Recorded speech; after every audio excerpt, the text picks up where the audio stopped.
Saludos. En esta sesión de clase vamos a continuar con un interesante tema que quedó pendiente por desarrollar y se refiere a los incidentes en materia civil.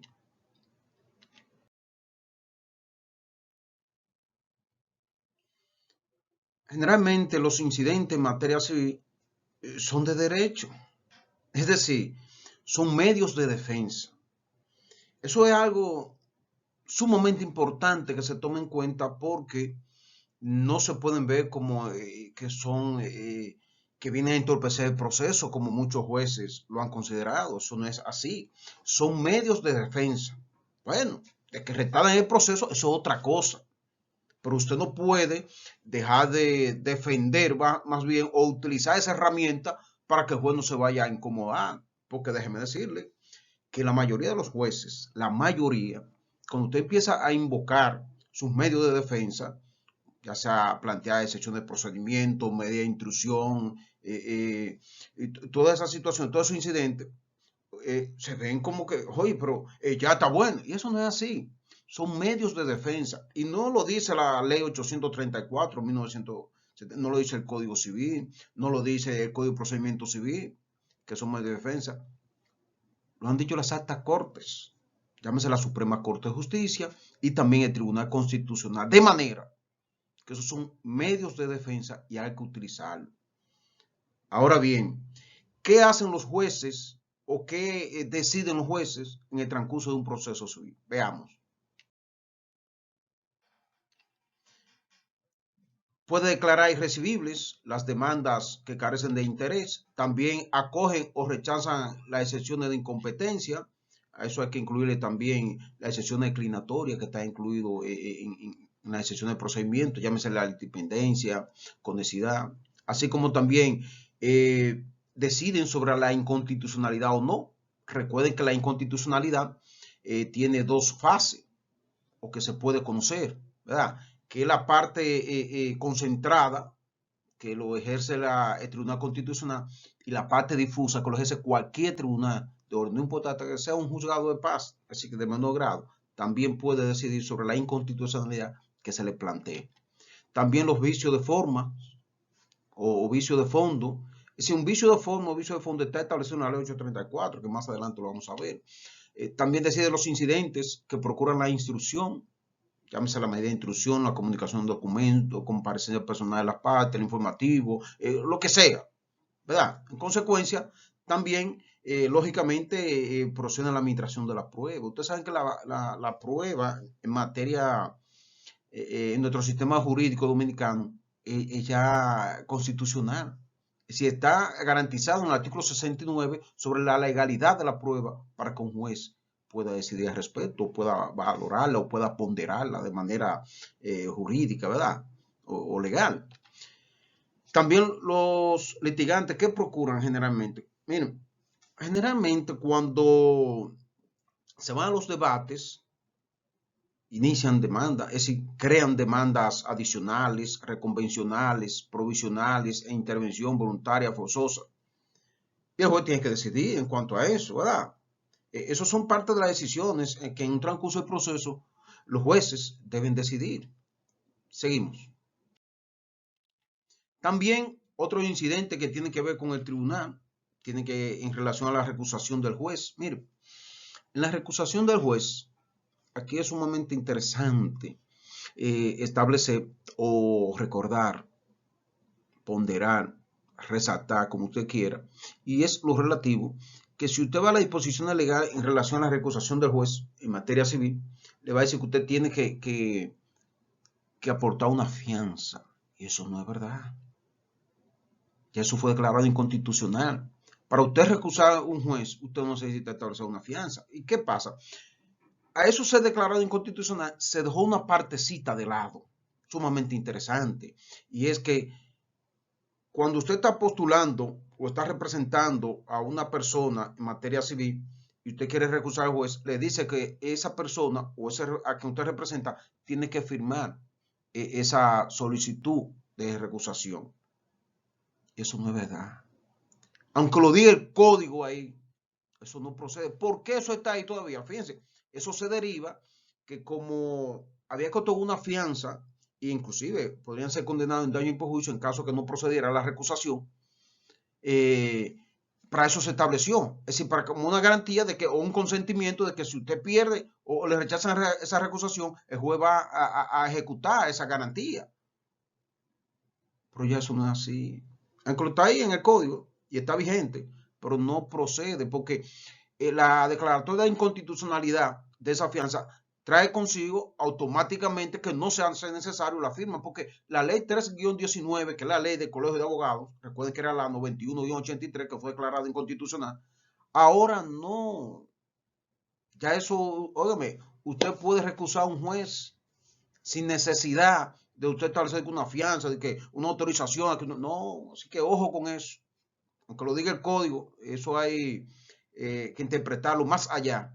Recuerden que los artículos no se pueden establecer literalmente y textualmente en algunos casos, ¿verdad? Porque si lo leemos así textualmente, lo interpretamos así directo, puede crear problemas en el sistema de justicia, pero más adelante vamos a ver esa partecita. Seguimos. También deciden sobre designación de jueces, declinatoria de sospecha legítima, que usted puede ponderar, también ellos tienen que fallar, fallecimiento de dimisión de un abogado, de una de las partes, ¿verdad? Nulidad de los actos de procedimiento, el desistimiento y la aprehensión. Son parte, no son todo, son parte de las decisiones que deben tomar los jueces en un proceso en materia civil. Las excepciones de procedimiento. Miren, constituye una excepción del procedimiento todo medio que tiendan sea declarar el procedimiento irregular o extinguido, o sea, suspender su curso. A eso se ha denominado la excepción de procedimiento. Ahora bien, las excepciones deben, presten atención a esta partecita, a pena de inadmisibilidad, ser presentado antes de toda defensa al fondo y o fin de inadmisión. Esta última parte, que debe ser antes de todo fin de inadmisión, aunque lo diga ahí, eso no es así. Lo que yo le decía, no se puede interpretar de manera literal. ¿Por qué? Porque vamos a ver más adelante que un fin de inadmisión usted lo puede presentar en cualquier estado de causa, en cualquiera. Y aunque usted vea una colectiva y que si no se comprueba que fue para retardar el proceso, podrá ser condenado en daño y perjuicio. No, eso no es así. Son medios de defensa. Y hacer medios de defensa, señores, entonces hay que preservarlo y hay que dejarlo que se agoten. Es decir, que se instruyan en el proceso. Los jueces no pueden decir, óigame, usted debió este fin de inadmisión primero. No, porque usted se va a dar cuenta que, por ejemplo, si usted en el transcurso de un proceso, usted se determina que, por ejemplo, o descubre que la persona no tiene calidad, si usted se dio cuenta en ese momento, óigame, usted lo puede plantear. Claro, lo ideal es usted ponderar todos los detalles de un proceso que usted esté llevando a cabo, ¿verdad? Para que usted no se sorprenda de manera personal cuando usted esté conociendo el proceso o lo esté debatiendo ya en los tribunales. Seguimos. La competencia. Miren, yo quise definir la competencia como el poder que posee una jurisdicción de conocer un litigio. Así sencillo, porque si no vamos a encontrar la definición de competencia en ninguna disposición legal, en ninguna, ni en la ley 821 sobre organización judicial, ni su modificación con la 50-00, tampoco no habla nada en relación a eso. ¿Qué resulta?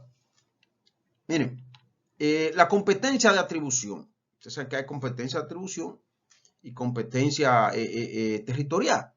¿Qué ha pasado? La competencia de atribución es en razón de la materia.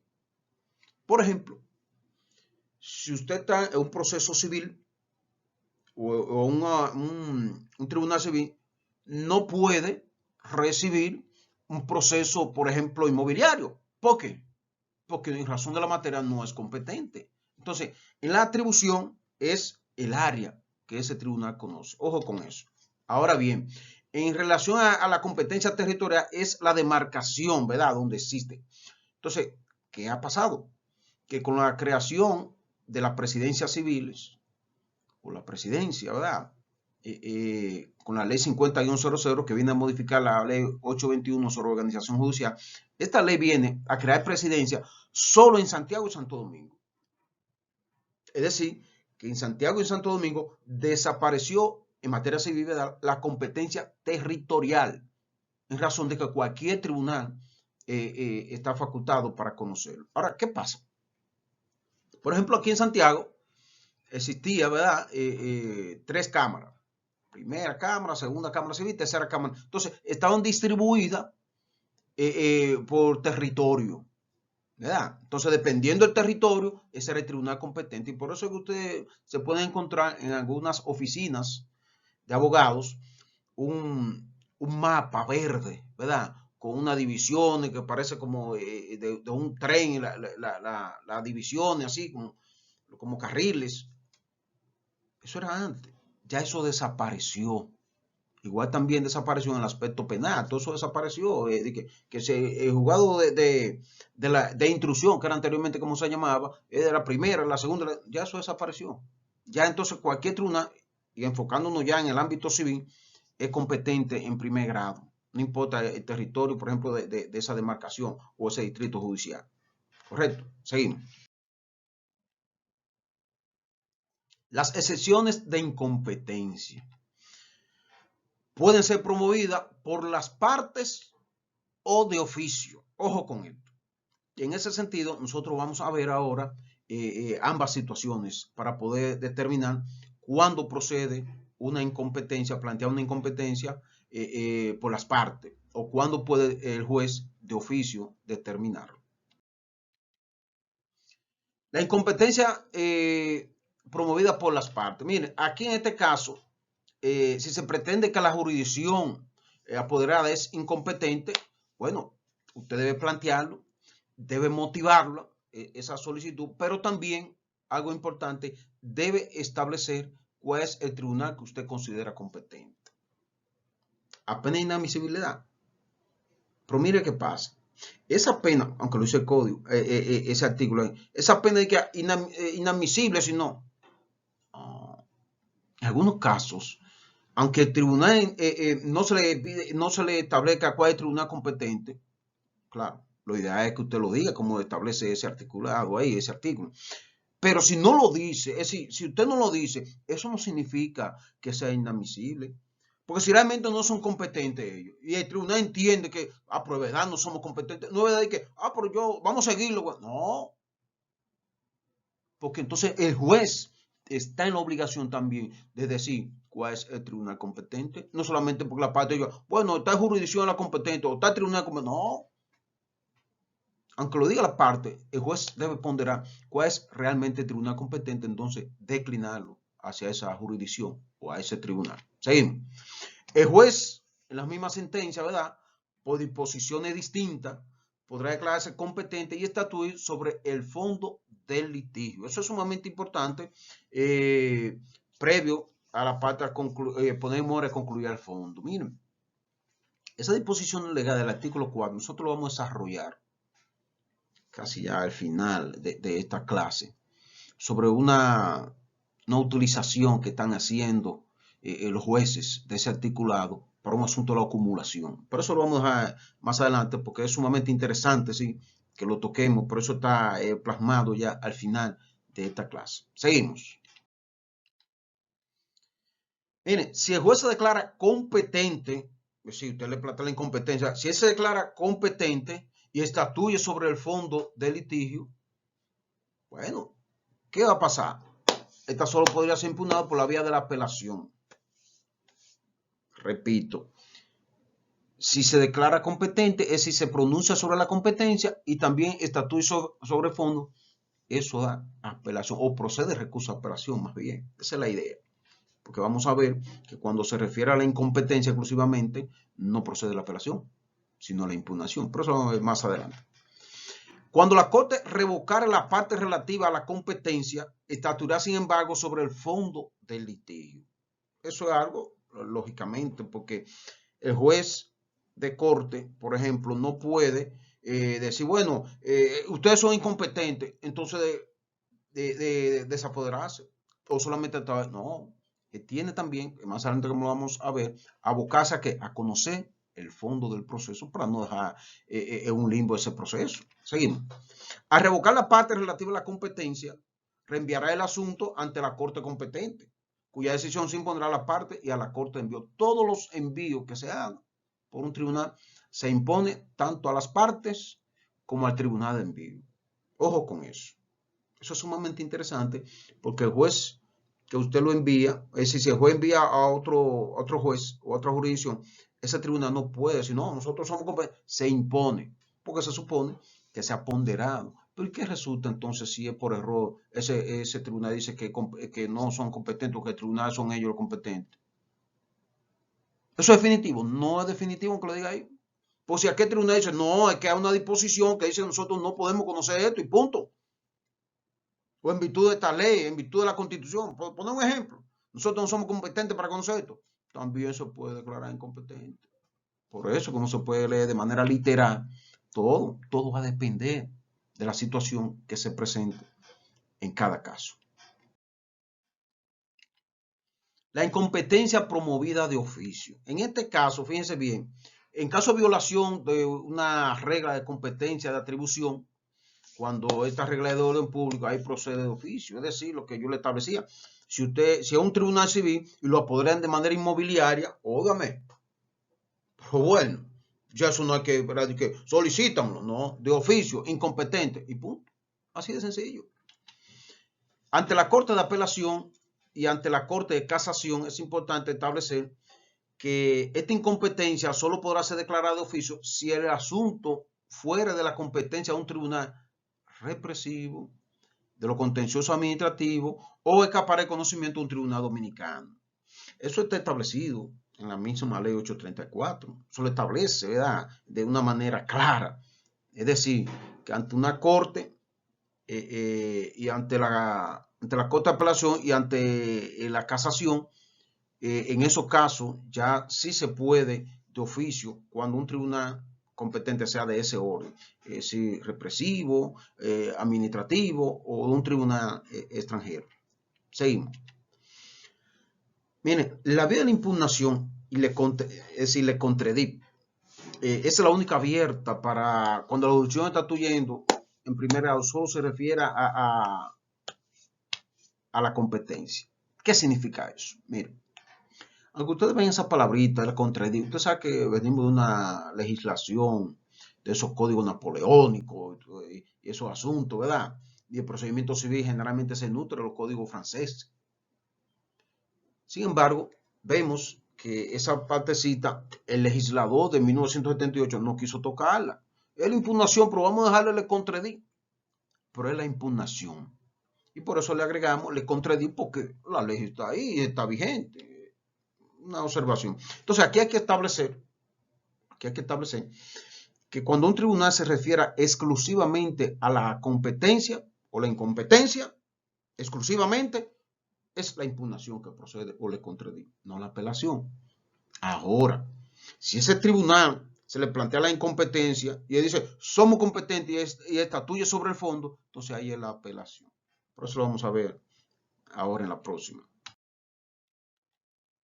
Miren, hay disposiciones comunes, tanto para la competencia de oficio como para promovida por las partes, que ya usted puede ampliarlo, ¿verdad? Usted puede analizarlo, puede profundizarlo ya en los artículos de 27, de 23 a 27, son 4 articulados ahí, esos 5, ¿verdad? 23, 24, 25, 26, 27, y ya con eso, todas esas disposiciones de esos articulados, esos 5 artículos, se aplican en relación a la incompetencia, tanto que sea de oficio como promovida por las partes. Seguimos. La impugnación. Mire, esto es un tema sumamente interesante, lo que yo le decía, porque aquí el abogado tiene que tener sumo cuidado cuándo proceder a la impugnación y cuándo proceder a la apelación. Ojo con eso. Entonces, la impugnación se ejerce en todo los casos en que el tribunal apoderado estatuya sobre la competencia sin fallar sobre el fondo del litigio, ni tomar, aunque no lo diga ahí, ni decidir sobre una medida de instrucción. Porque cuando la mezcla,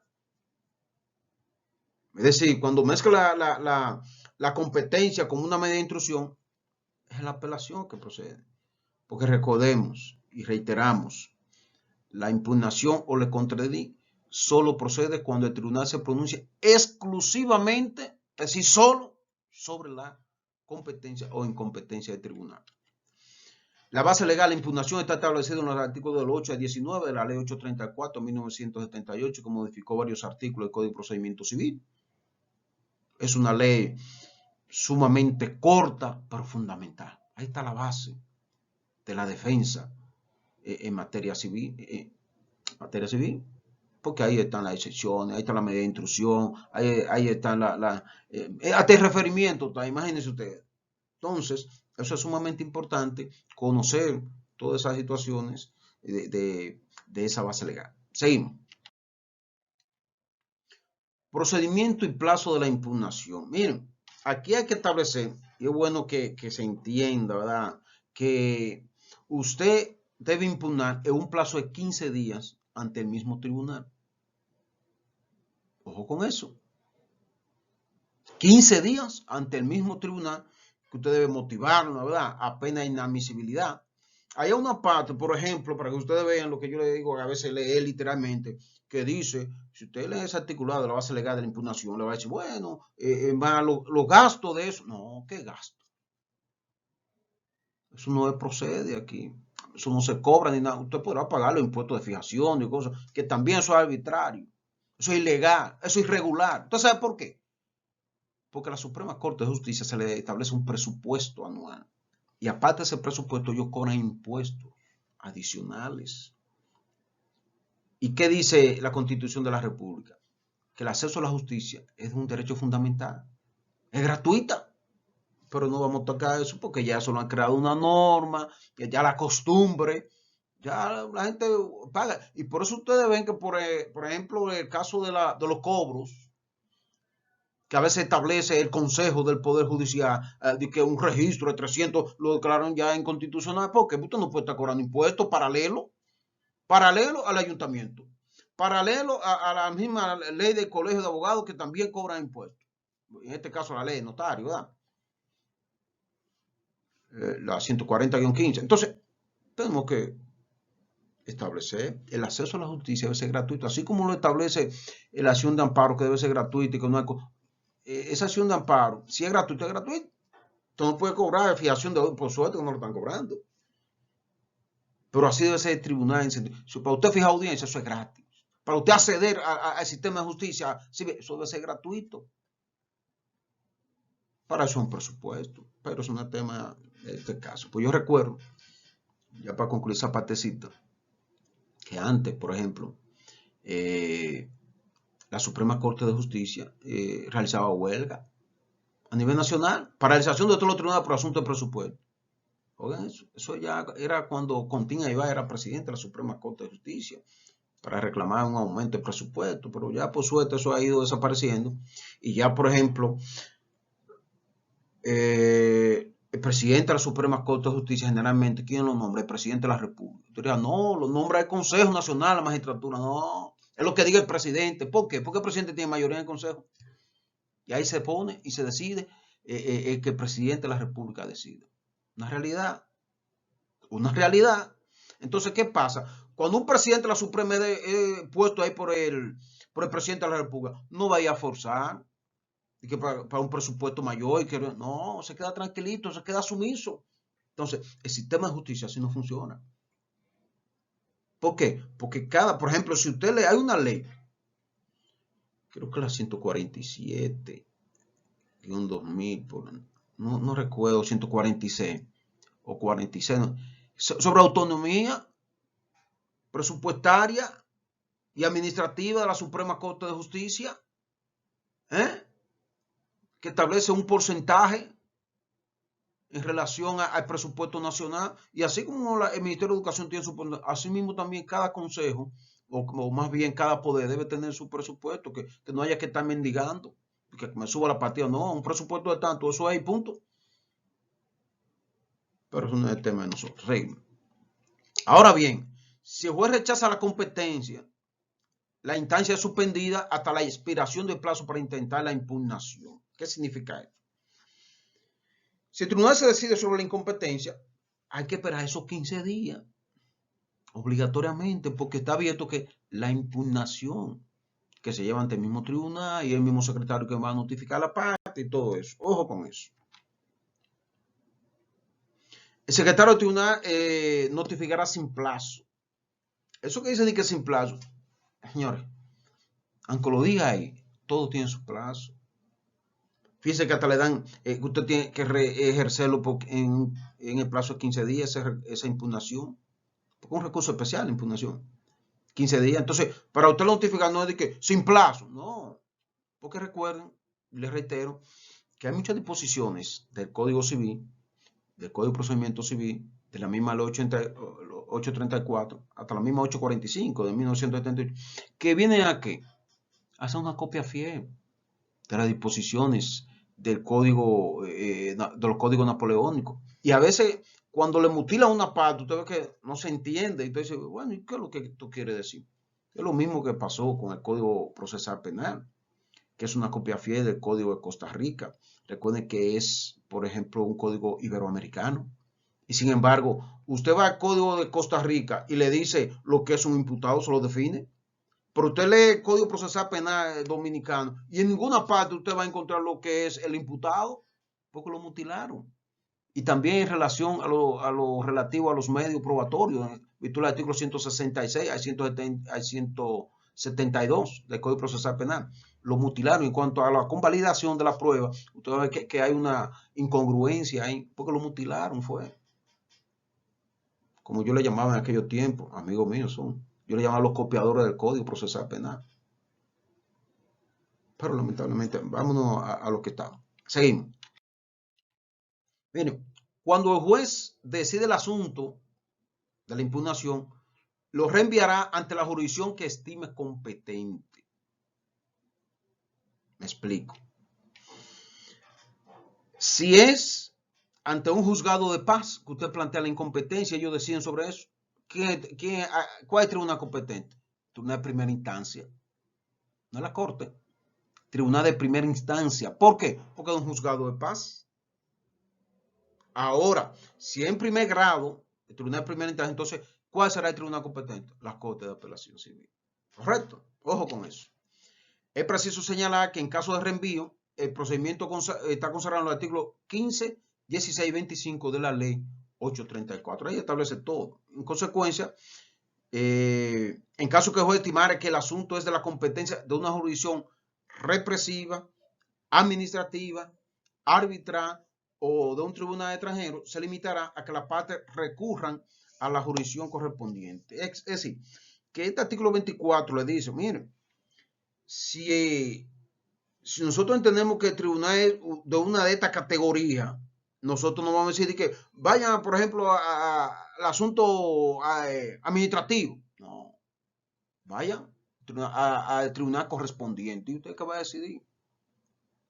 Porque el juez se puede equivocar en ese caso. Si es compleja o si es complejo el asunto. Por eso se le da la libertad de que digan que vayan al tribunal correspondiente a ese juez y que no necesita decir cuál es el tribunal competente realmente. Ustedes ven cómo varían algunas cosas. Y esa es la misma ley 834.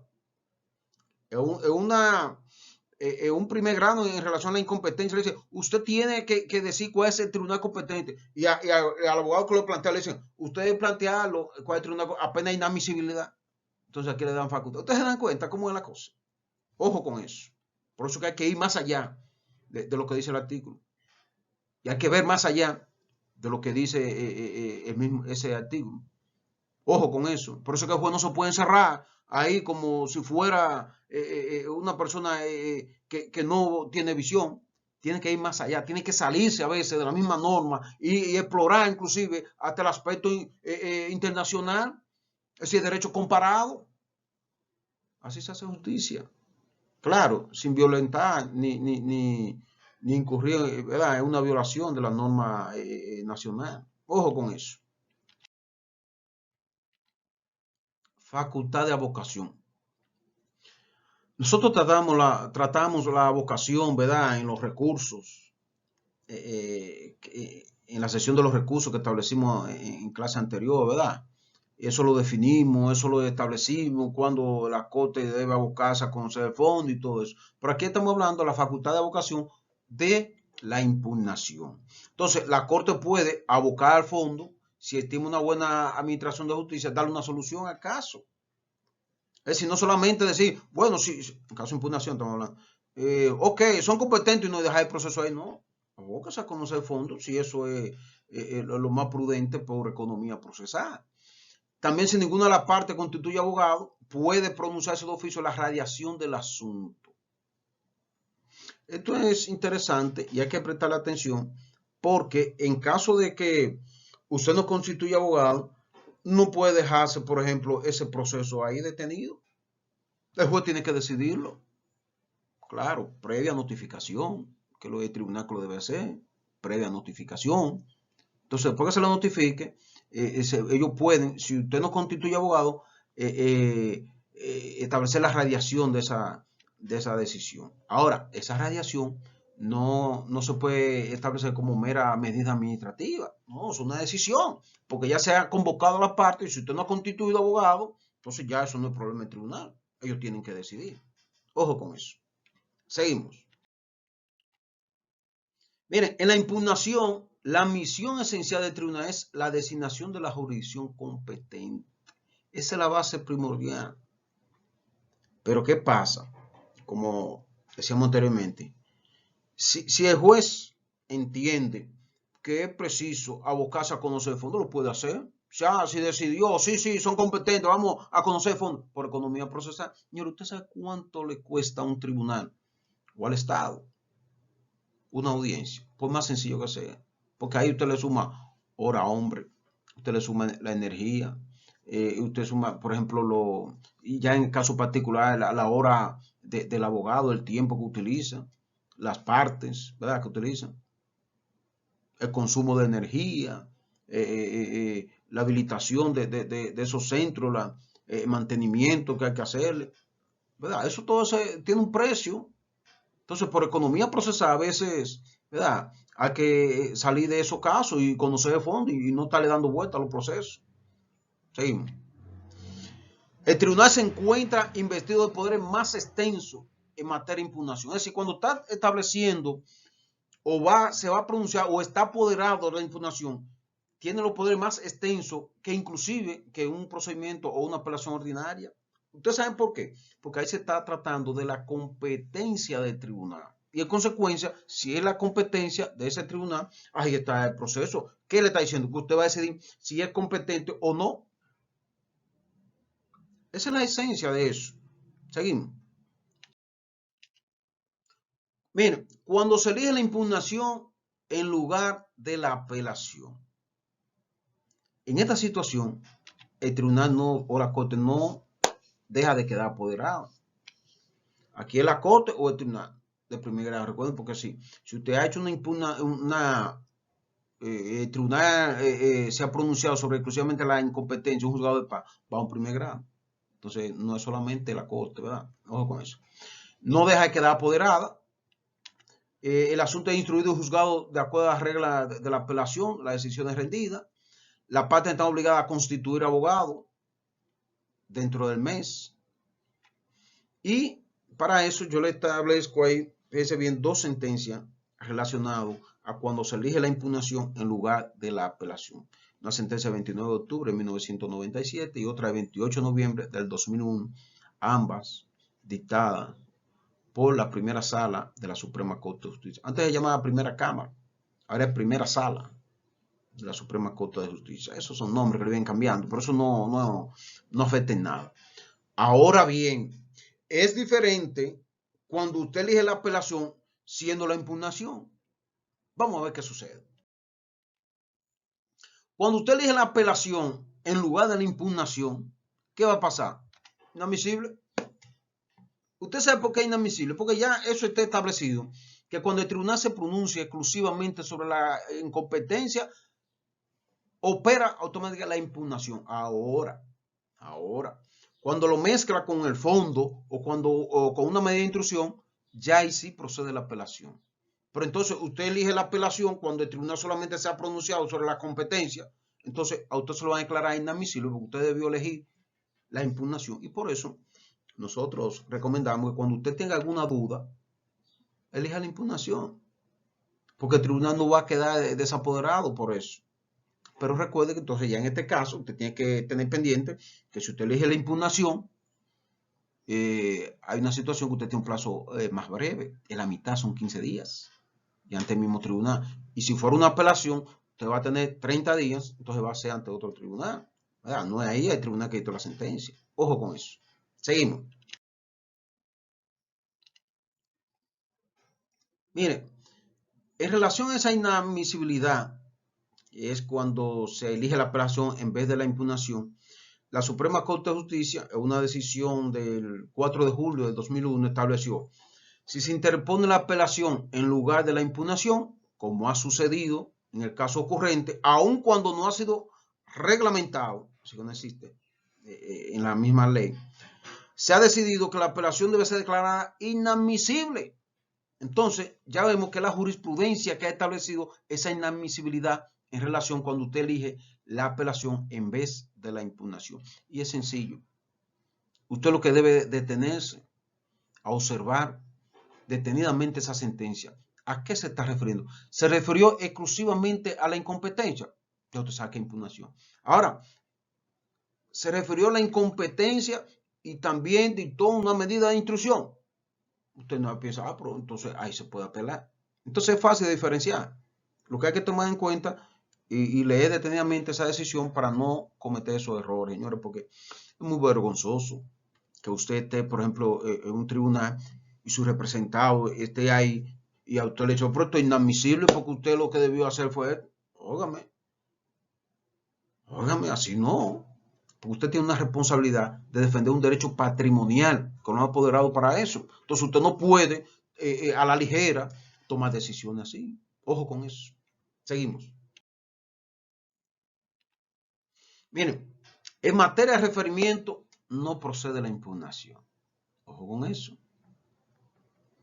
Así como tampoco procede la oposición en materia de referimiento. ¿Usted sabe por qué? Recuerden que todas las decisiones, todas las ordenanzas se emiten en materia de referimiento son provisionales y las partes pueden acudir cuantas veces sea necesario. Entonces, ahí está el artículo 26 y 106 de la misma ley 834, que si usted lo analiza, usted va a dar cuenta que no procede la impugnación. Ahora, sí procede en materia de NNA, niños, niñas y adolescentes, sí procede ejercer la impugnación. Eso está establecido en virtud de una decisión del 7 de febrero de 2001, dictada por la Suprema Corte de Justicia.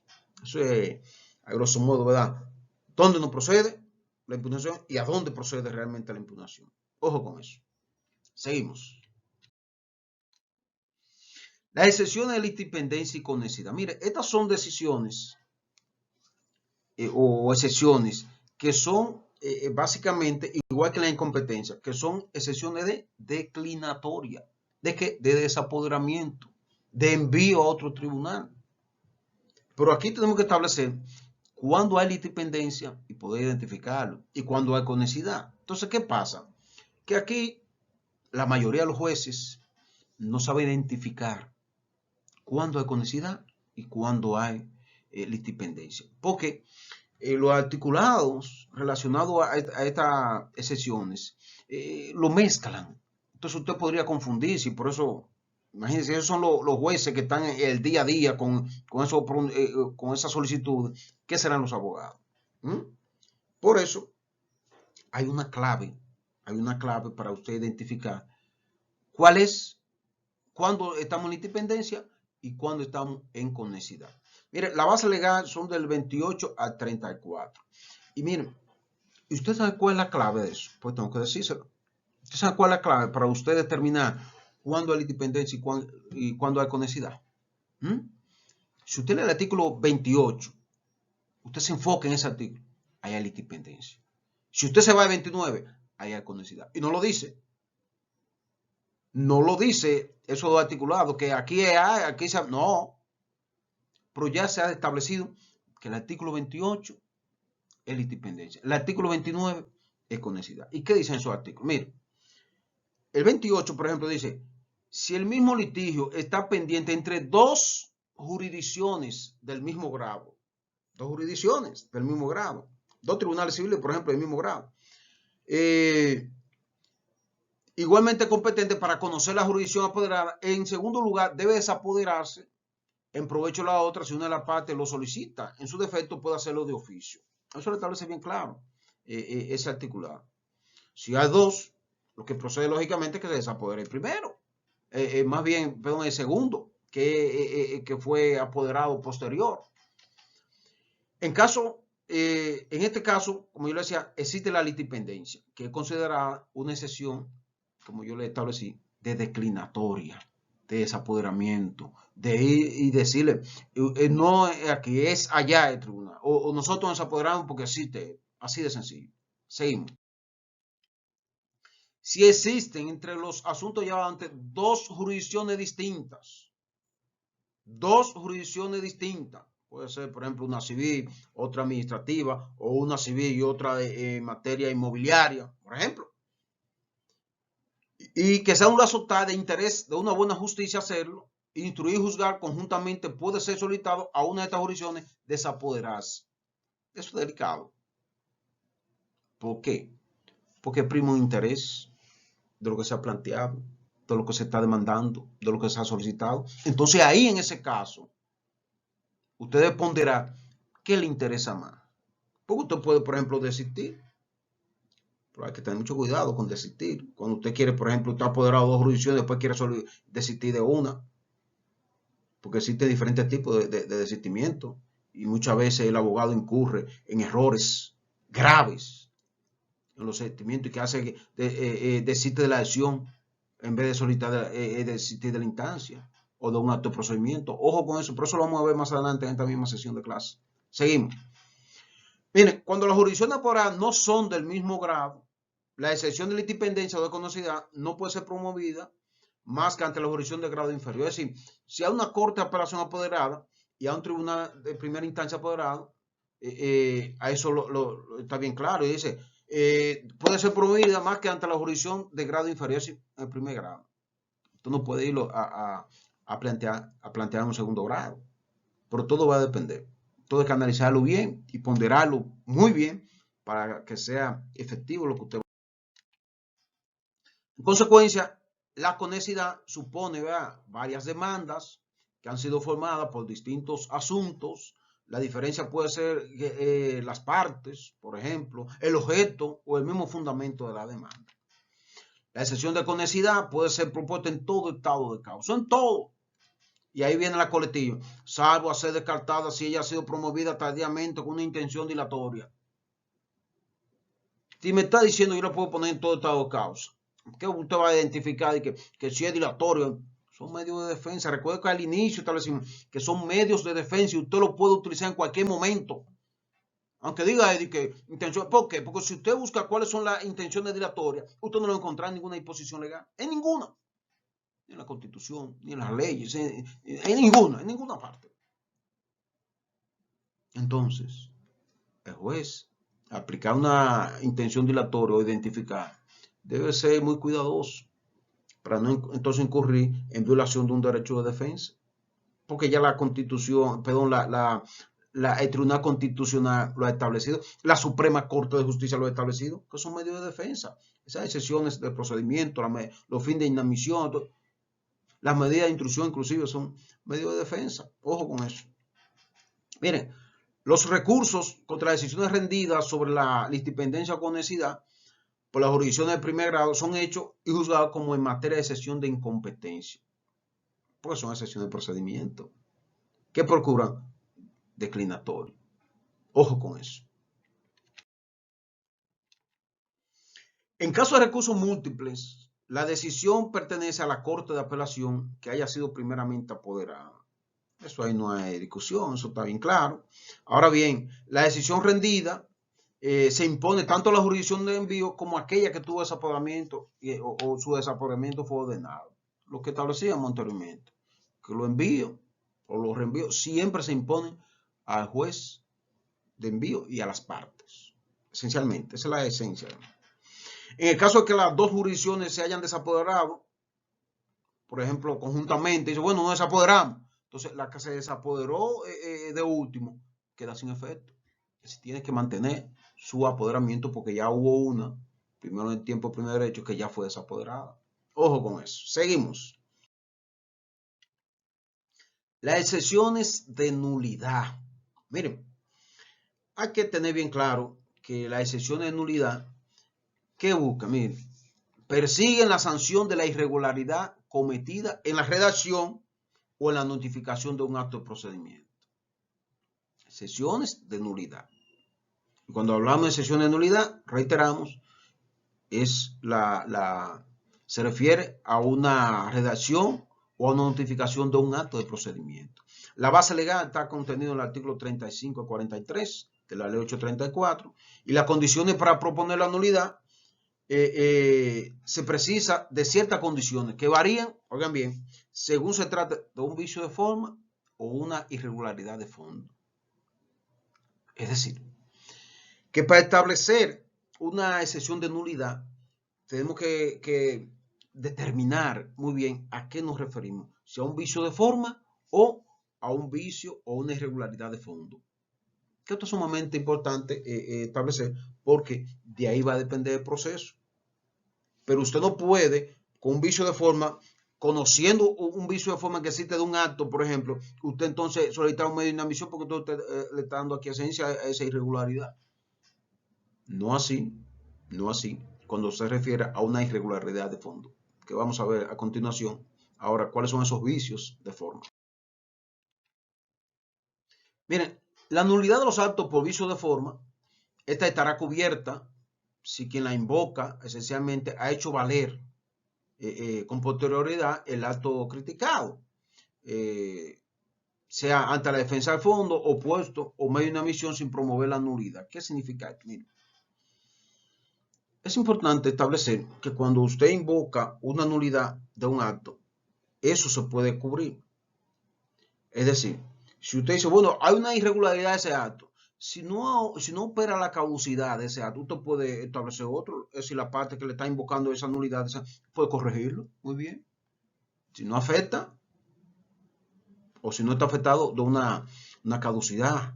Si no está afectado o no violenta el derecho de defensa de la otra parte. Usted puede establecerlo muy bien. Ahora bien, la mera comparecencia de la parte, ¿verdad? Para proponer la nulidad, no cubre esa nulidad, sino lo subsana. Decir, no, porque era esto y lo que quisimos decir esto. No, hay que corregirlo. Ningún acto de procedimiento puede ser declarado nulo por vicio de forma si la nulidad no está expresamente prevista por la ley. Ojo con esto. ¿Qué le quiere decir? Que para que un acto de procedimiento sea nulo por vicio de forma, la ley lo debe decir. Y diría, bueno, sí, porque ahí está el artículo 68 y 69 en relación al emplazamiento, lo que debe contener. Un ejemplo. ¿Pero qué resulta? En caso de incumplimiento de una formalidad sustancial o de orden público, procede. Aunque la ley no lo diga. Por ejemplo, si se refiere a una notificación de sentencia de un recurso, para un recurso de apelación. Y el ministerial, por ejemplo, no le puso la fecha de ese acto. ¿Qué va a pasar? Vamos a suponer que no lo diga, pero sí lo dice, que no lo diga el acto de emplazamiento, una disposición legal. Si viola una norma, por ejemplo, que usted no le puso la dirección, o una fecha, eso de orden público, porque en la fecha de ahí es que va a empezar a contar el plazo de la apelación. Entonces, ¿cómo usted o cómo un juez va a determinar si procede o no? Y usted mismo, como voy a la otra parte, ¿cómo usted va a proceder a ponderar si esa apelación está dentro del plazo legal? O si ha omitido o no establece a quién se le notificó. Un ejemplo. O a dónde se lo notificó. Voy a poner, ¿verdad? Si es un asunto de orden público, eso es nulo, aunque no lo diga la ley. Seguimos. La nulidad no puede ser pronunciada sino cuando el adversario que la invoca pruebe el agravio que le causa. Mire, esta partecita, hay una máxima que dice que no hay nulidad sin agravio. No siempre es así. Usted no siempre tiene que estar que, un agravio, porque no, tú no tienes que probar ese agravio, siempre y cuando sea un asunto que sea elemental, que sea esencial, que sea de orden público. Es nulo y punto. Ojo con eso. Entonces, la nulidad quedará cubierta mediante la regularización ulterior, lo que yo decía. Si usted invoca la nulidad de un acto y ese acto se lo corrigen, ya eso desaparece. Reitero y repito, siempre y cuando no no se pueda deducir la caducidad de eso o violente derecho de defensa de la otra parte. Vamos ahora a conocer la nulidad por irregularidad de fondo. Esto es ya más sencillo que lo anterior. ¿Por qué? Porque, por ejemplo, la falta de capacidad para actuar en justicia, eso va a determinar que una irregularidad de fondo. Así como también la falta de poder de una parte, una persona que usted represente, cuando sea, ¿verdad?, una persona moral, o que sea una persona con incapacidad de ejercicio para poderse presentar, así como también la falta de calidad o poder de una persona que asegura la representación de una parte en justicia. Esta partecita, al final, si usted lee la ley 3-19, que es la ley del Colegio de Abogados, que fue que derogó la ley 9183, usted se va a dar cuenta que esa ley, usted no necesita un poder obligatorio que para representar a una persona en materia civil. No, no es necesario. No es necesario. Entonces, como no es necesario, usted puede muy bien representarlo y no necesita ese poder. Entonces, el hecho de que usted no tenga un poder en materia civil no significa que usted quiera desapoderarlo. Claro, usted debe hacer su poder o su contrato quota litis, porque esa es la garantía de su cobro. Eso es otra cosa. Seguimos. Puede ser propuesto en todo estado de causa, así como también deben ser acogidas si quien la invoca tenga que justificar un agravio. Mírenlo aquí. Es decir, que usted no tiene que probar un agravio para que sea acogida. Y aunque la nulidad no resulte de ninguna disposición expresa, también es permitido. Aunque la ley no lo diga, nulo. Aunque usted no invoque el agravio, nulo. Así de sencillo. Debe ser invocado de oficio cuando tiene un carácter de orden público. Así de sencillo. Todo lo que tenga un carácter de orden público, de oficio. No hay que pedírselo al juez. Seguimos. Medios de inadmisión. Sumamente importantes los medios de inadmisión, señores. Porque, ¿qué es un medio de inadmisión? Un medio de defensa. Aquí no se contesta el derecho. ¿Qué usted procura? Que se declare inadmisible la demanda que se ha planteado. Así de sencillo. Entonces, ¿qué pasa? El artículo 44 de la ley 834/1978 establece que constituye una inadmisibilidad todo medio que tiende a hacer declarar al adversario inadmisible en su demanda sin examen al fondo por falta de derechos para actuar. ¿Y cuáles son esas faltas de derechos para actuar? Ustedes la conocen. Y ya lo hemos planteado y lo hemos desarrollado en sesiones anteriores, que son la falta de calidad, la falta de interés, la prescripción, el plazo prefijado, la cosa juzgada, entre otras. El artículo 44 no dice entre otras. Nada más se queda ahí. Entonces, ¿qué resulta? Que esas disposiciones, todas las disposiciones que contiene el artículo 44 no son limitativas. ¿Qué significa eso? Ya la Suprema Corte de Justicia, inclusive hasta el Tribunal Constitucional, ha establecido que los medios de inadmisión, aunque no esté contemplado, procede. Porque no solamente se debe limitar a lo que dice el artículo 44, hasta el 47, ¿verdad? Eso no. No. Cualquier medio de inadmisión que no esté establecido ahí, procede. Un ejemplo, falta de objeto. No está ahí, pero un medio de inadmisión. Ojo con eso. Seguimos. Puede ser propuesto en todo estado de causa. Usted recuerda el principio, que debe ser antes fin de inadmisión, no, porque aquí me está diciendo que yo puedo proponerlo, ese medio de defensa, en cualquier estado de causa. Entonces, el artículo al principio sobre la excepción de procedimiento no me puede decir a mí, usted estableció una excepción de procedimiento primero, antes con fin de inadmisión. No, porque aquí entonces me está diciendo que yo lo puedo presentar en cualquier estado de causa. Y entonces, una contradicción que tiene la misma ley. Entonces, por eso hay que establecer y hay que cruzar muchas veces los articulados. No solamente la misma ley, a veces de otras leyes que son más recientes, por ejemplo. Ojo con eso. Deben ser acogidos, ¿verdad? Sin que el invoque tenga que justificar un agravio en medio de una misión. Y aunque cuando la inadmisibilidad no resulte en ninguna disposición expresa. Mira lo que le dice ahí. Es decir, que aunque no lo diga la ley, ustedes deben ser acogidos siempre, siempre y cuando proceda. Ojo con eso. En consecuencia, los medios de inadmisión no son limitativos, como yo le decía, lo que establece el artículo 44, no, son amplios. Y ya la Suprema Corte de Justicia, como le dije, y el Tribunal Constitucional se han referido a eso. Deben ser invocados de oficio los medios de inadmisión, ¿verdad? Cuando tiene un carácter de orden público, especialmente cuando resulta la inobservancia de los plazos, en los cuales debe ser ejercida la vía de recursos y por falta de interés. Miren, en relación a la inobservancia de los plazos, por ejemplo, si estamos ante una corte de apelación y se determina que usted lo notificó a un tiempo X a esa persona y ella apela, por ejemplo, a los 35 días. Inobservancia de los plazos. Y así inobservancia de los plazos. El juez lo que debe, esto está fuera de plazo, inadmisible, sin que se lo solicite. Ahora, hay en relación a la falta de interés, hay una decisión muy famosa, que es que, por ejemplo,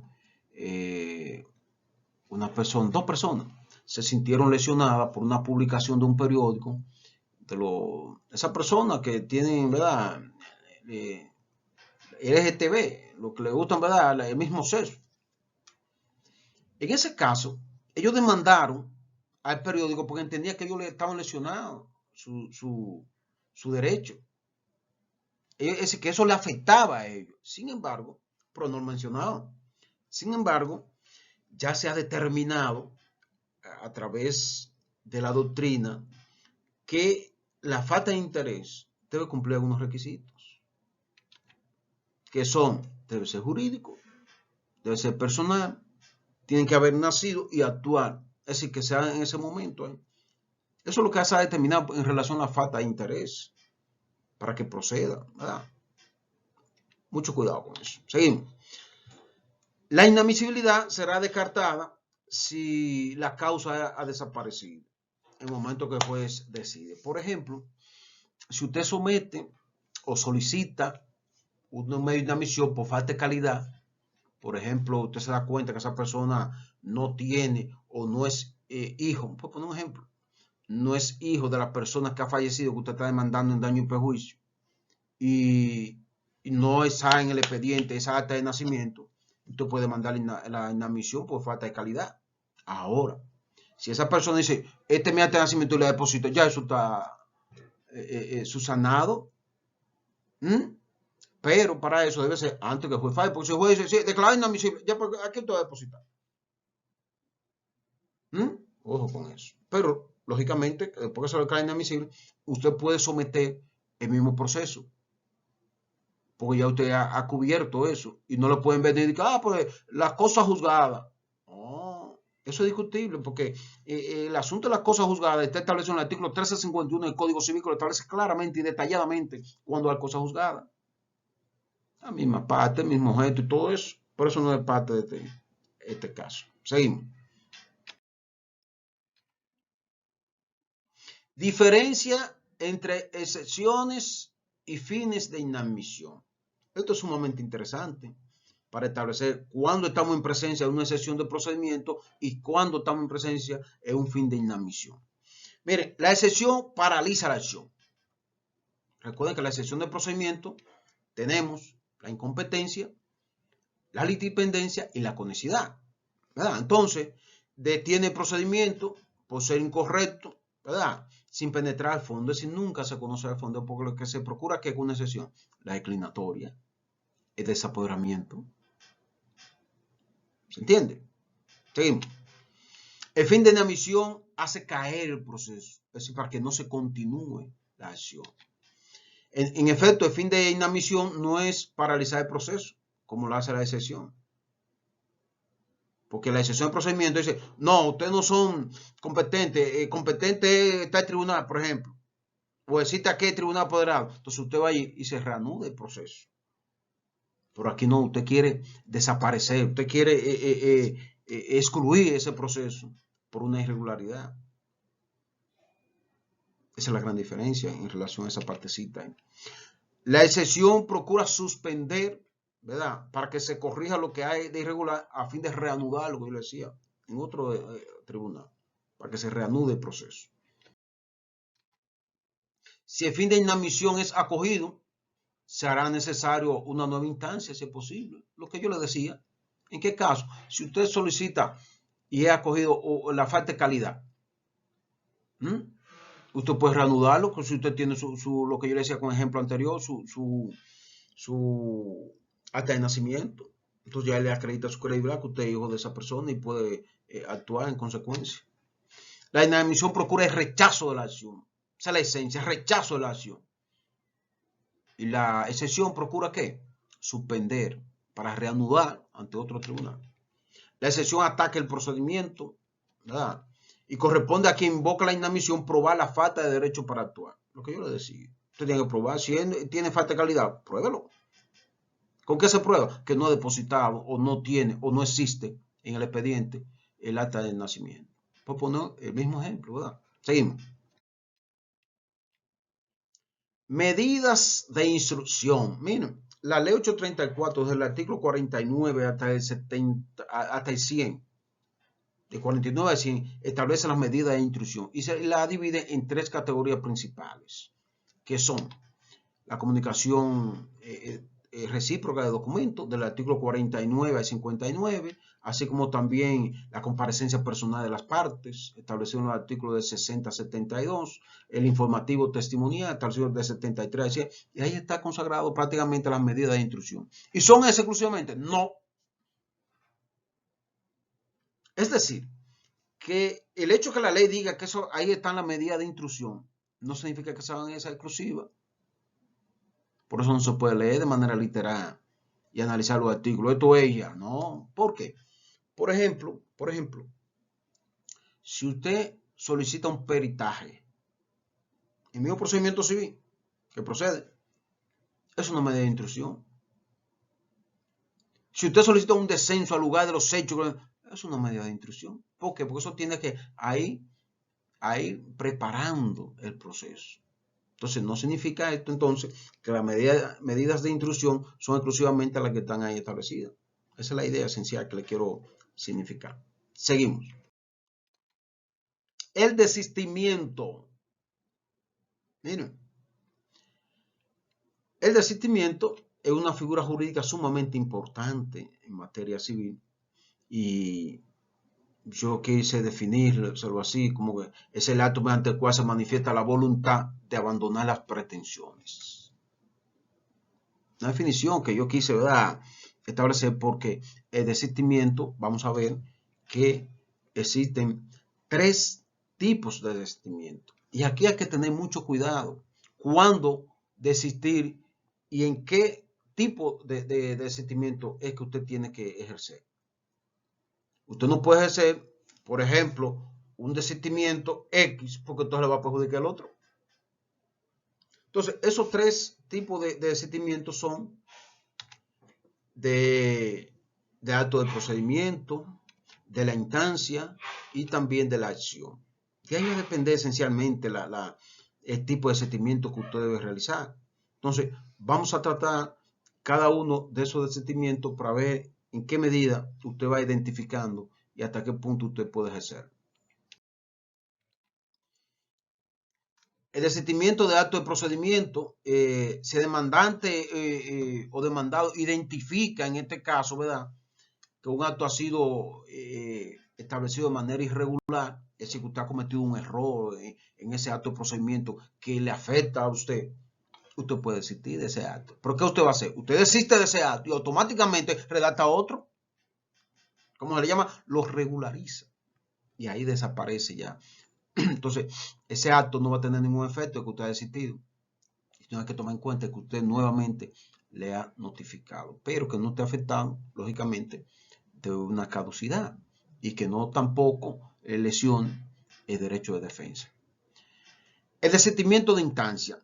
Miren, el desistimiento de instancia, usted puede, eso es como decir, desisto de esa demanda, por no de la acción.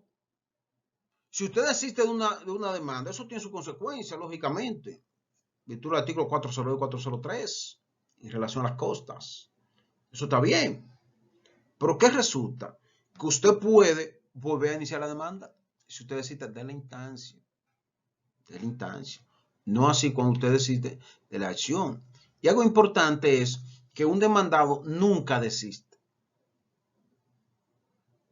El demandante generalmente es que desiste. ¿Qué hace el demandado? Si está de acuerdo, da quiesencia. No desiste nunca un demandado. Ojo con eso. Miren, en este caso solo se va a distinguir la instancia o la demanda de ese proceso, como yo lo decía. Y eso es sumamente interesante, porque usted deja abierto la acción. Es decir, usted puede seguir demandando o introducirla nuevamente esa demanda. Ojo. El desistimiento de la acción. Miren, en este caso es delicado. ¿Por qué? Porque conlleva el desistimiento de la instancia. Esto es sumamente delicado porque con este tipo de desistimiento usted renuncia a los derechos. Usted no puede volver a demandar cuando usted ha desistido de la acción. Porque si usted vuelve y demanda, aún desistiendo de la acción que ya se la ha notificado a la otra parte, ¿qué va a pasar? Cosa juzgada. Porque usted, ¿qué ha hecho? Ha desistido de demandar. Entonces usted vuelve a demandar. Ya eso se decidió. Porque por motu propio suyo. En consecuencia, eso es sumamente delicado cuando usted desiste de la acción y no así de la instancia. Que quizá usted lo que quería era desistir de esa demanda, no de usted posteriormente volver a demandar. Eso es sumamente delicado, ¿verdad? Porque ya le decía que usted renuncia a obtener la sanción del derecho del cual es titular. Es el más grave, ¿verdad? De todos, ya que en la medida en que equivale a una renuncia de su derecho, le reitero, usted no puede volver a demandar. Porque usted le ha notificado a esa persona, mire, estamos renunciando a la acción de usted, de yo demandarlo a usted. Ojo con eso. La base legal esencialmente está en los artículos del 402 y 403 del Código de Procedimiento Civil en cuanto al desistimiento. ¿Y qué establecen esos articulados? Miren. Dice el artículo 402. El desistimiento se puede hacer y aceptar por simples actos bajo firma privada de las partes o de quienes la representen y notificado de abogado a abogado. Aquí hay una situación y es que algunos tribunales no aceptan el desistimiento cuando usted como abogado es quien lo firma solo y exclusivamente. ¿Usted sabe por qué? Porque les requieren, dice, bueno, es que en este caso tiene que tener la firma o la autorización de la persona que usted está representando. ¿Por qué? Recuerden que la ley 3-19, que ya hemos hablado anteriormente de eso, no lo obliga a usted a tener un poder para representar a una persona en materia civil. No lo dice. Claro, como garantía usted lo puede hacer, ¿verdad? Pero eso no es una facultad para usted acceder a un tribunal en representación en materia civil. Entonces esa partecita como que es cuestionable, ¿verdad? Aunque lo diga la ley. Aunque lo diga ese articulado. Miren, ¿qué dice el 403? Cuando el desistimiento hubiera sido aceptado, implicará de pleno derecho el consentimiento de que las costas sean repuestas de una u otra parte en el mismo grado en que se hallaban antes de la demanda. Eso es la pregunta. ¿Es obligatorio que usted como demandado acepte o dé aquiescencia ese desistimiento? No. Si usted quiere ni se pronuncia en relación a eso, porque usted está siendo demandado ahora, usted puede solicitar la condenación en costas. Pues si usted da aquiescencia a un desistimiento, ¿qué usted está diciendo? No, vamos que todo siga normal. Yo estoy de acuerdo que no se condena a nadie en costas. No. Entonces ahí se solicita la condenación en costas. Porque ya usted ha iniciado proceso, usted me ha notificado, yo he ido a audiencia, por ejemplo. Entonces, eso hay que determinar. Y aunque ese articulado diga, bueno, es que para ver si se acepta o no, usted no tiene que aceptar como demandado. Usted no tiene que darle aquiescencia de manera obligatoria. Consecuencia, si usted está ya demandado, usted no quiere seguir, que sea condenado al pago de la costa. Y por eso ahí es importante, muchas veces, cuando usted ha sido o representa a la parte demandada, usted establecer su medio de defensa para obtener reparación. ¿A través de qué? De una demanda reconvencional. ¿Mm? Para que no solamente sea condenado al pago de la costa en caso de que esa persona a usted le pueda ganar ese proceso, sino también que sea condenado en daño y perjuicio. ¿Mm? Eso es sumamente interesante. Seguimos. El sobreseimiento. Aquí tenemos un vacío jurídico. Ninguna ley habla sobre el sobreseimiento. Y en consecuencia, ¿qué ha pasado con todo esto? Bueno, que son las decisiones jurisprudenciales. Y realmente hay situaciones en los procesos donde, por ejemplo, en materia civil, si se ordena un peritaje y eso es ya un tiempo, hay que sobreseer el asunto hasta que llegue ese informe. ¿Y dónde está eso establecido? En ninguna parte. Ni la Constitución, ni el Código Civil, ni el Código de Procedimiento Civil, ninguna ley es adjetiva, nada. Entonces, son las decisiones jurisprudenciales que ha establecido sobre el sobreseimiento. Entonces, ¿qué ha dicho la Suprema Corte de Justicia en el año 2017? Oigan esto. Dice, el sobreseimiento procede cuando existe entre dos demandas una relación que conlleve a que la solución que se dé a una de ellas influya necesariamente en la solución de la otra, cuya influencia es evaluada tomando en cuenta la naturaleza y efecto de las demandas envueltas.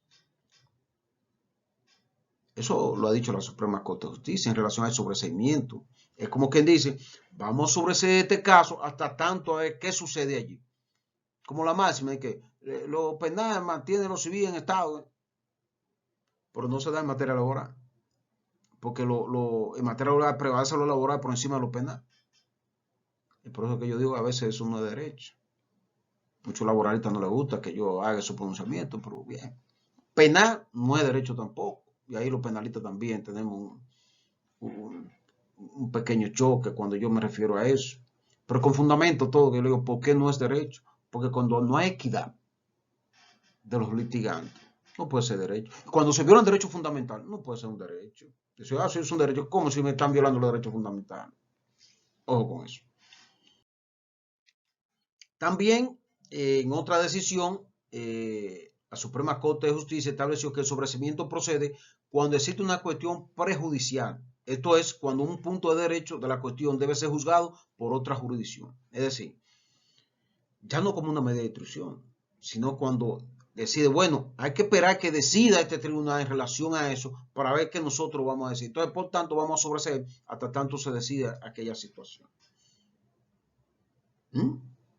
Eso va a depender. Por eso ya, al no existir una base legal definitiva, es una ley, una norma, ¿verdad? Que establezca cuando procede sobreseimiento, ya las decisiones jurisprudenciales han venido ya a aclarar ciertas dudas relacionadas al sobreseimiento. También hay otra decisión que dice que procede sobreseer o suspender la instrucción de un caso cuando existe otra demanda en un tribunal distinto. Lo mismo se ha establecido. Y también que la solicitud de sobreseimiento debe presentarse antes del cierre, oigan esto, antes del cierre de la primera parte del proceso, dada su naturaleza incidental. Eso lo estableció la tercera sala de la Suprema Corte de Justicia en fecha en el año 2012. Es decir, que ya si nos podemos analizar lo que es sobreseimiento o la base jurídica o el sustento jurídico de sobreseimiento, ya lo encontramos en esas y otras decisiones jurisprudenciales. Fusión de expedientes. Otro vacío jurídico. En materia civil no hay nada que hable sobre la fusión de expedientes. Y aquí también viene las decisiones jurisprudenciales a crear más bien esta parte, a fundamental. ¿Y qué ha pasado? Que el Pleno de la Suprema Corte de Justicia, en una decisión del 2014, estableció que ha sido juzgado reiteradamente que la fusión de expediente o recursos, ¿verdad?, es una facultad de los jueces que se justifica cuando la unión de varios expedientes, demandas o recursos interpuestos ante un mismo tribunal y entre las mismas partes es de buena administración de justicia por los vínculos jurídicos entre los aspectos. Ahí procede la fusión de expedientes. También por economía procesal, por una buena administración de justicia y en fin. Pero si usted va, por ejemplo, al ámbito penal, que no es derecho, si usted va al ámbito penal, usted va a encontrar un tema sobre la fusión de expedientes, artículos 64 y 65. Pero en materia civil usted no va a encontrar nada en relación a la fusión de expedientes, ni en la Constitución, ni en la Ley Orgánica del Tribunal Constitucional y Procedimiento Constitucional, la Ley 137-11, ni en ninguna ley le va a hablar a usted sobre fusión de expedientes en materia civil. Y por eso seguimos con las decisiones jurisprudenciales en relación a la fusión de expedientes. Miren, la fusión de expedientes, lo ha dicho el Tribunal Constitucional, no está contemplada en la legislación procesal, pero los tribunales de derecho común la ordenan en la práctica cuando entre demanda o recursos existe un estrecho o vínculo de conexidad. Dicha práctica tiene como finalidad evitar la eventual contradicción de sentencia y garantizar el principio de economía procesal. Excelente. Pero ¿qué pasa?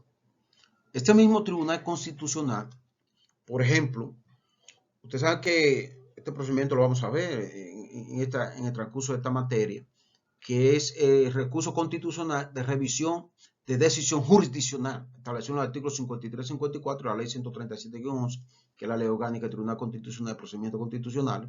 ¿Qué le dice esa?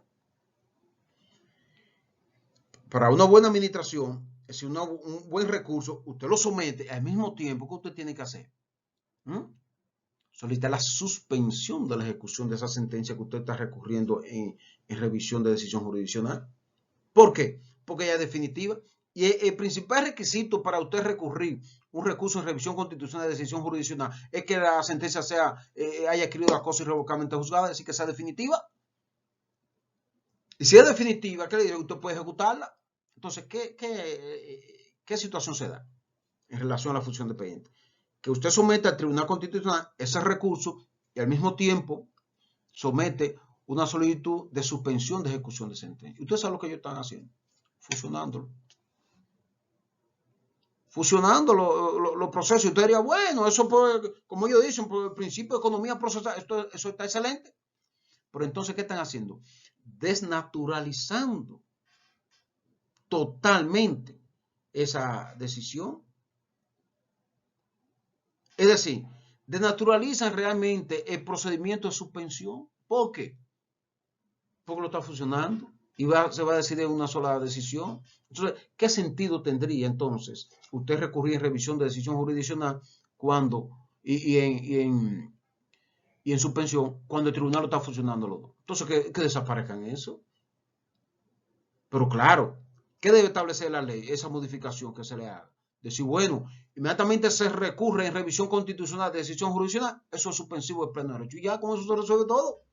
Y así se evitan más procesos, así se evita estar funcionando y todo eso. Es una idea, ¿verdad?, que le damos. Seguimos. La acumulación es un tema sumamente importante e interesante porque, miren, todos los jueces, la mayoría de los jueces, pero se puede mantener todos los jueces, ¿qué hacen con esto? Señores, que todas las excepciones de procedimiento, todos los medios de inadmisión que se le plantea, se lo acumulan. Y toman como parámetro el artículo 4 de la ley 834. Y es un error grave.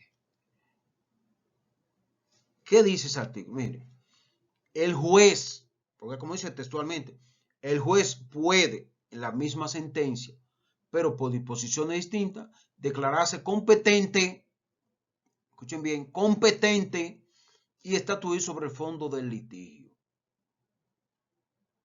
¿Qué significa eso? Si usted lee esa categoría del artículo 4, ¿a dónde cae eso? En la excepción de incompetencia. ¿Y a qué se refiere esa acumulación? A la excepción de incompetencia. No se refiere a otra excepción, ni la litipendencia, ni la conexidad, ni fin de inadmisión. A nada de eso se refiere. Entonces, ¿qué están haciendo los jueces? Todas las decisiones de procedimiento y todo los medios de inadmisión se lo acumulan.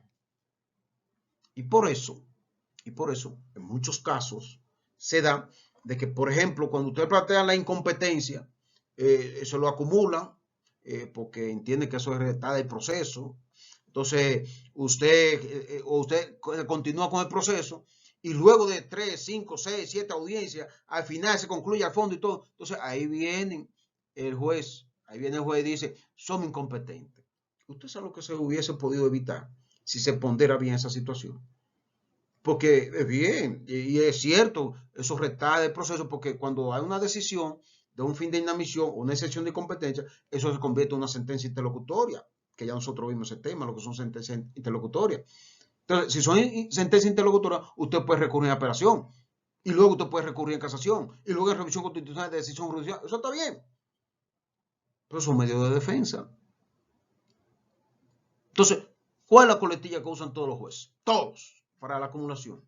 El tribunal se acumula fin de inadmisión, por ejemplo, si un fin de inadmisión, para ser fallado conjuntamente con el fondo por disposiciones distintas.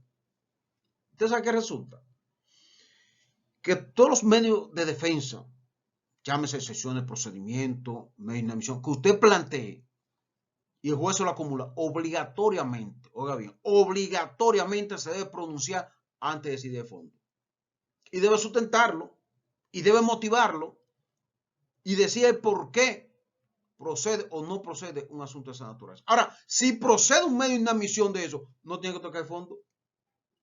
Entonces, por eso, cuando se va a establecer un medio de inadmisión, lo que hay que ver es la seriedad de ese medio de inadmisión, si procede o no. El juez puede ventilarlo ahí mismo y establecer si no está prorrogue para decidirse sobre eso. Pero si usted sospecha, por ejemplo, que procede la falta de calidad, por ejemplo, como medio de inadmisión, no espere el fondo ni 10 audiencias o que las partes ya hayan concluido el fondo para usted decidir eso. A eso me refiero, ¿verdad?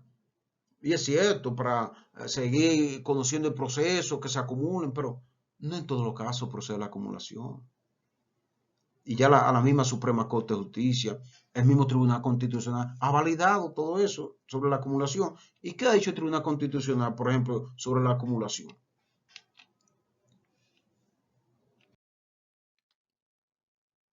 Una sentencia, la 107-13, el Tribunal Constitucional, referente a la acumulación, dijo, no constituye una arbitrariedad ni introduce un elemento perturbador en el proceso judicial violatorio a los derechos, la posibilidad de que el juez pueda acumular la excepción de incompetencia para fallarla conjuntamente con el fondo. Eso está excelente. Pero reitero, hay que ver la seriedad o la posibilidad de que realmente sea así cuando se está planteando un medio de defensa de esa naturaleza. Y con eso se evitaría mucho lo que yo le decía anteriormente, el costo de una audiencia para el Estado. Que si usted empieza a sumar, sale costoso conocer una audiencia. Y en consecuencia, eso es lo que hay que ventilar. Los jueces deben ponderar muy bien cuándo procede o no una excepción de procedimiento o un fin de inadmisión, para evitar todas esas cosas. Ahora, si usted ve que eso no es muy serio, que es para retardar el proceso, el juez se da cuenta y no hay la otra parte. Entonces, que se lo acumule muy bien. Pero no pueden dejar de fallar. Primero deben fallar todos esos, sea excepción de procedimiento o fin de inadmisión, para luego entonces fallar el fondo. Bien, hasta aquí hemos llegado al final de esta clase. Solo resta decirle muchas gracias por la atención prestada y nos vemos en una próxima sesión de clase. Pasen buena.